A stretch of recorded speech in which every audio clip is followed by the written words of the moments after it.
Halo, selamat datang di PLM ID. Kali ini saya akan membagikan kisah inspiratif dari seekor gajah, di mana di sebuah kerajaan, seorang raja memiliki banyak gajah. Tapi, hanya satu gajah yang paling kuat, sangat patuh, sangat terampil, dan terbaik dalam keterampilan bertarung. Dalam banyak peperangan dia dikirim ke medan perang, dan dia akan kembali hanya setelah menang. Dia adalah gajah yang paling disayang sama sang raja dari ratusan bahkan ribuan gajah lainnya. Waktu pun berlalu, sang gajah mulai menua. Sang raja tidak lagi mengirim dia ke medan perang, tetapi dia tetap menjadi bagian dari tim sang raja. Karena kapanpun sang raja melihatnya, sang raja merasa bahagia dan sangat senang. Suatu hari sang gajah pergi ke danau untuk minum, tapi tiba-tiba kakinya terperangkap di dalam lumpur dan perlahan dia mulai tenggelam. Dia terus mencoba keluar, tapi dia tidak bisa menarik dirinya keluar dari lumpur. Orang-orang di sekitar tahu bahwa sang gajah dalam masalah dari suara teriakannya. Kabar ini juga sampai ke sang raja.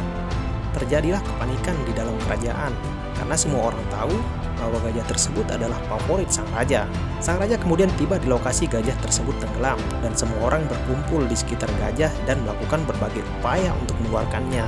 Tetapi tidak ada jalan keluar. Itu bukanlah hewan kecil, itu adalah seekor gajah yang bobotnya cukup berat.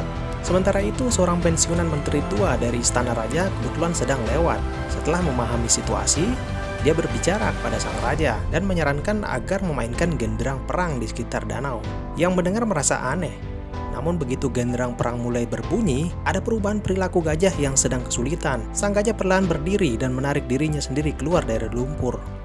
Semua orang di sekitarnya sangat terkejut. Tidak ada kekurangan kemampuan fisik pada gajah.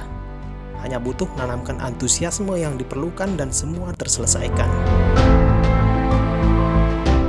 Untuk mempertahankan antusiasme dalam hidup adalah perlu bahwa manusia memelihara sebuah pemikiran dengan tujuan dan pola pikir, dan jangan membiarkan putus asa mendominasi.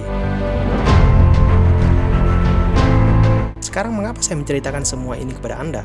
Dalam waktu yang sulit ini, kita semua perlu menanamkan antusiasme dalam diri kita dan orang-orang di sekitar kita dengan memainkan genderang perang ini. Kita perlu merayakan kesehatan yang melimpah, kegembiraan, kebahagiaan, cinta, dan kita harus berhenti membicarakan masalah sulit ini dan bagaimana masa sulit ini memperlakukan kita. Banyak hal yang terjadi, guys. Kita harus melihatnya dan mari bersyukur untuk itu.